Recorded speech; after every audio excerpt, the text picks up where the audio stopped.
record. That's good. All right. Oh,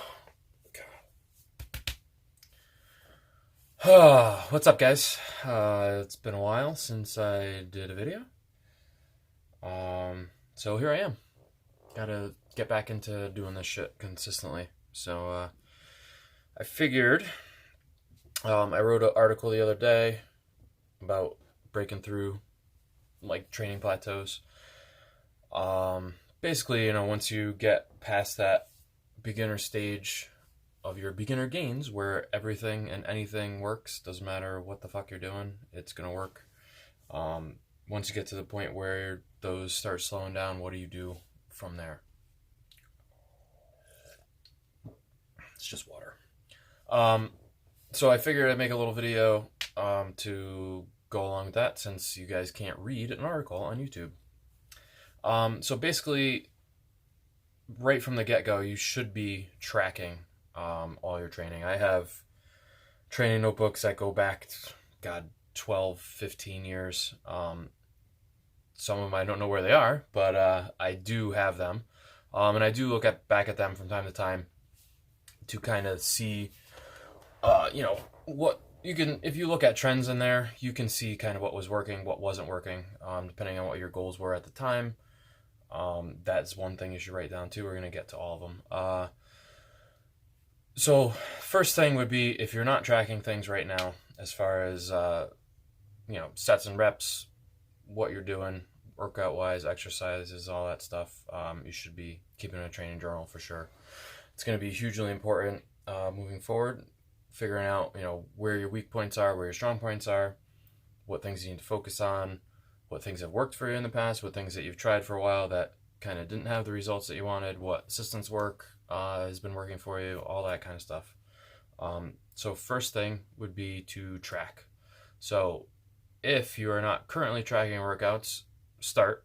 But also, if you're at the point where you're kind of stuck, what you can do too, if you have a training partner that is fairly competent, that you've been working with for a while, you guys have been training together for a while, know each other's strengths and weaknesses, you can kind of ask them as far as what they think you need to work on, or you can hire a coach and do some video, all that stuff. The coach will kind of figure that out for you, where you should be starting weak point wise.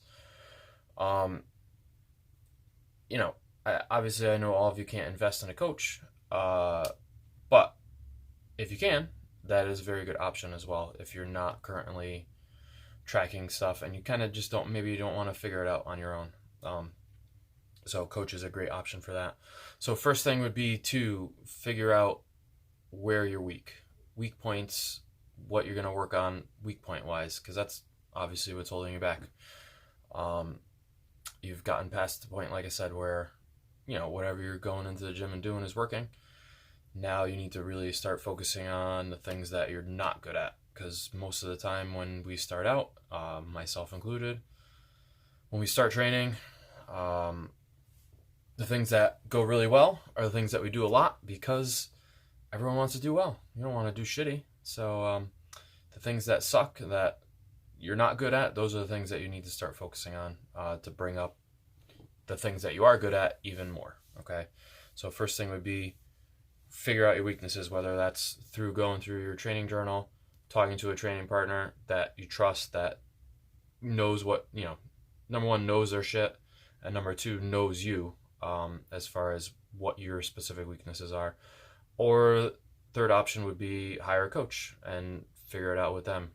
Somebody reputable, somebody that, whether you get them from a friend that you know, or somebody you follow somewhere on Instagram or Facebook or something like that, that their kind of philosophy as far as training wise matches up with what you're looking for, as far as that. And obviously make sure they have some experience, both training and coaching. Obviously they don't have to be they don't have to be a top level athlete in a chosen sport to be a good coach in that sport, but they should have a very good base of knowledge there, and they should have some competition background as far as whatever the sport is, in order to be kind of competent and telling you what you should be doing, especially if you're, like I said, you're doing some kind of strength sport, whether it be powerlifting, strongman, Highland Games, anything like that. There should have some type of experience as far as that goes. Don't have to be world class level, but experience is good. The second thing that you need is to figure out a schedule that's actually going to work for you, that you're going to be able to stick to. You can write yourself a program that's 7 days a week, 2 4-hour sessions a day, blah blah blah, all this, every scientific fucking thing in the book. You're not going to do it because it's not sustainable long term. So just to give you an example, right now I usually in the past have trained somewhere between 4 and 5 days a week for a long stretches of time. At this point with my schedule, I'm only able to do 3 hard sessions a week. So that is what I'm doing, and I make sure to not miss any of those sessions. So even if it's 2 days a week, if that's what you can do right now, and dedicate yourself 100% to those 2 days where you're in the gym, and not let it bleed over into the rest of your life, because obviously the gym is not everything. A couple hours, a day or a week, whatever you're doing, you should be focused 100% on that when you're there. When you're not there, you should be focused on the rest of your life. So, obviously, if your schedule is busy, you might have to do less days, but if it's something that you're going to be able to stick to, that's the biggest thing. So being able to be consistent with it and not missing training days. Also, if you schedule yourself for 5 days a week and you end up only getting 2 or 3 days a week, for a couple months on end, it's going to put a lot of extra stress on you as well. Because you're going to be, pissed off that you didn't get to the training sessions. You're probably going to carry that over into other aspects of your life as well. And that's never a good thing. You just end up being an asshole to everybody, and nobody likes that. So if you want to have friends, make sure you set a schedule that is attainable and in a consistent manner for yourself. And like I said, once you, whatever that is, whether it's 2 days, 3 days, however many days a week it is, commit to it 100%. So that means you don't miss training sessions. Unless there's some, God forbid, there's some family emergency that you have to miss a session. That's really the only way that you should miss a session. You might have to skip a couple parties, some dinners, get a babysitter for kids, that kind of stuff. But those things should not interfere with the days that you're training. That's why I said you gotta make it fit into your life, especially if it's a priority for you. So if it's 2 days a week, those 2 days a week, for those however long you schedule your sessions for, whether it's an hour, whether it's 2 hours, there is nothing short of a crisis in your family that should keep you from getting to the gym and getting your work done. Most people make a commitment and then never ever follow through on it. So you gotta make sure you decide what you're gonna do, commit to it, follow through, and that's the way you're gonna get anywhere, whether it's training or whether it's any other goal that you have in life. And that segue brings us to our last thing. So the next thing that you have to do is set an actual goal for whatever block of time you're training for. So whether it's 12 weeks, whether it's, you're going to be doing the same thing for the next 4 months, 6 months, like whatever it is, as far as time-wise, what is the number one goal? The primary goal? Is it, do you just want to get stronger? Do you want to get shredded for beach season? Do you want to run a marathon? Like, what is your goal? What do you want to do with this particular training block? I think too many people go into training with too general of a goal, like, oh, I want to get stronger. Well, what does that mean? If you don't have a concrete answer to that question. You're going to be spinning your wheels training wise. So when you say I want to get stronger, break it down. I want 400 bench. I want this, 500 squats. Whatever it is, make sure you have something specific that you're trying to attain during that training session or training block. Like I said, if it's too general, you're going to end up spinning your wheels, and you're never going to know if you get to your goal. Because what does get stronger mean? You have to define what that means for you, in order to get to the end goal.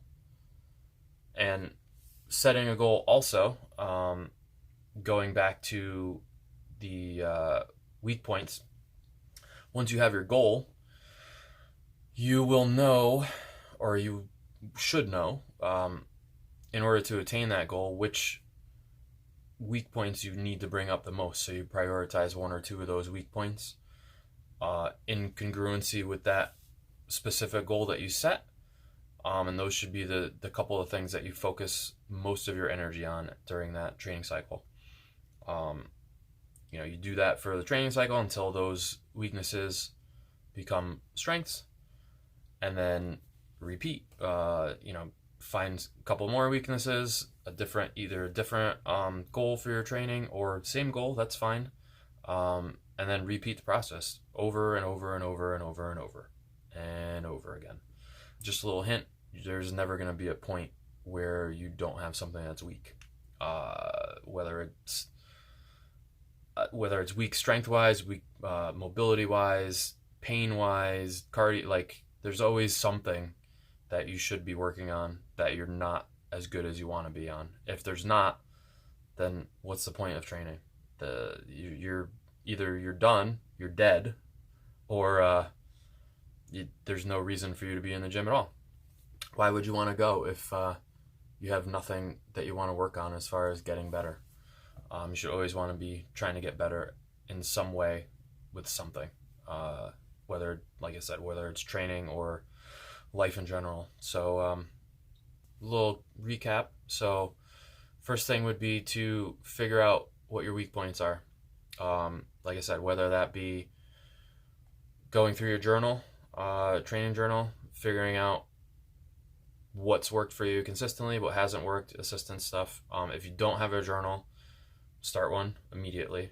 You shouldn't be going to the gym without, number one, without a plan, and number two, without writing down what you're actually doing there. Oh, excuse me. Second thing, if you don't have the journal, like I said, and you have a training partner that you trust, that you've been working with for a while, that knows you pretty well, and that can be objective and not just kiss your ass when you ask them what you're actually weak at, and they say, "Oh, you're not weak at anything." That's not a real training partner. A real training partner is going to tell you where you're weak, tell you when you're fucking it up, tell you when you're doing things wrong, just like a friend would. Hopefully your training partner is a friend. So you can ask them as far as what they feel that your weak points are, what they feel that you need to bring up in order to get to whatever the goal is that you have. Or you can hire a coach. So like I said, a lot of people aren't going to have the money to hire a coach. If you do, I would definitely suggest that. I've had a lot of different coaches in the past, and I always get to where I want to be faster, and I always learn a bunch of stuff too. So one of those three ways, figure out what your weak points are. Second thing, set up your schedule so that it fits with your life, so you're not stressed out if you miss sessions. If you can only do 2 days a week, do 2 days a week, but commit 1,000,000% to those 2 days. Nothing should interrupt your training short of family emergency. That's it. Once you commit to whatever your schedule is, those are the days you train. Doesn't matter what else is going on. Block out your schedule. That's training time. If you want to get anywhere training-wise or in your life, you're going to have to make sacrifices for things. So, like I said, try to get it. Make sure your schedule is put together so that you're not stressed out if you miss sessions, because you shouldn't miss sessions. So set it up so that it fits with your life. And then the last thing, make sure you have a goal for your training session, or I keep saying session, that's not what I'm talking about. for your training cycle, block, whatever you want to call it, make sure the goal is specific.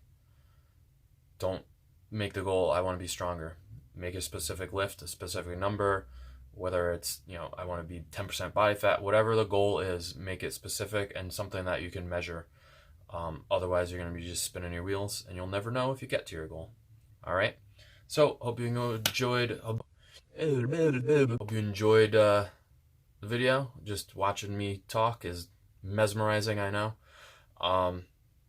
And I'm going to get back to doing a lot. I know I say that a lot, but I'm getting back to doing more videos. I'm going to do a training video this weekend with some explanations of what I've been doing training-wise myself.